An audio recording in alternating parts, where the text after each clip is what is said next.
Cursed? In January, less than a month after Robert Schwartz was found murdered, Paul Sieveking, writing for the Sunday Telegraph in London, in the Strange But True section, included the case in a feature about the harm that had recently befallen scientists. On Halloween, Vietnamese immigrant Kathy Nguyen, a hospital technician, inhaled anthrax and died in Manhattan. She had no known connection with the spores, and no bacteria were found in any place where she had been during the previous week.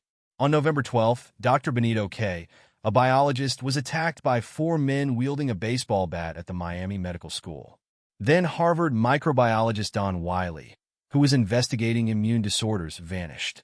His car was found abandoned on a bridge over the Mississippi River. His family insisted that he would not have committed suicide, yet his body was found 300 miles downriver.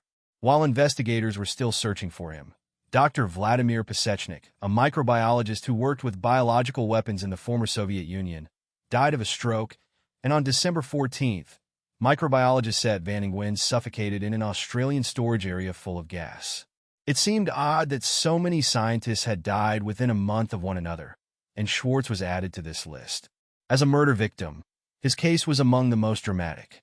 Sieveking ended the article on a suggestive note. It is possible that nothing connects this string of events, but as with the deaths between 1982 and 1988 of 25 scientists connected with the defense industry, many of which were bizarre or mysterious, it offers ample fodder for the conspiracy theorist or thriller writer. Indeed, the Schwartz murder case would have some sordid twists, and the real story came out with the arrest of Clara Schwartz, the victim's daughter.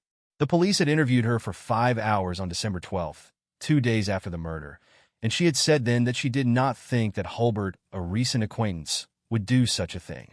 But she also admitted that in her heart of hearts she knew he would. They let her go, but did not forget her.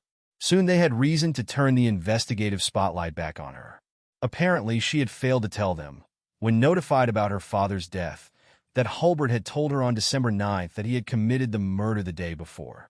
She had also failed to inform them about the role-playing game. Catherine Inglis helpfully connected the dots. Sandra London recounts her statement in True Vampires.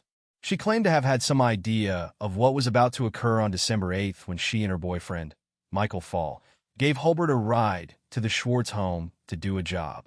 When they let him out and went to turn around to wait for him, they got stuck in the mud. Hulbert returned, and they asked him to go use the Schwartz phone to call for assistance. He was hesitant. He told us very seriously, Inglis wrote, that nobody was in the home twice, and I did the math. Then he placed a sword in the car that she saw was smeared with red liquid. I couldn't be sure that Mr. Schwartz was dead, she added. I hoped he wasn't, but in the back of my mind, I knew he was. They discussed an alibi among them, deciding to say that they had gone to the area to get something for Clara, but no one had been home. On the morning the body was discovered, Clara called to tell them that the police had their names and addresses. She had been questioned, but not arrested. She told them she was going to go stay with her grandparents. Inglis ended her statement with a naive hope that she and Mike could go on with their lives after turning Hulbert in. She agreed to testify against him if necessary, but she seemed to have no comprehension of what she had done.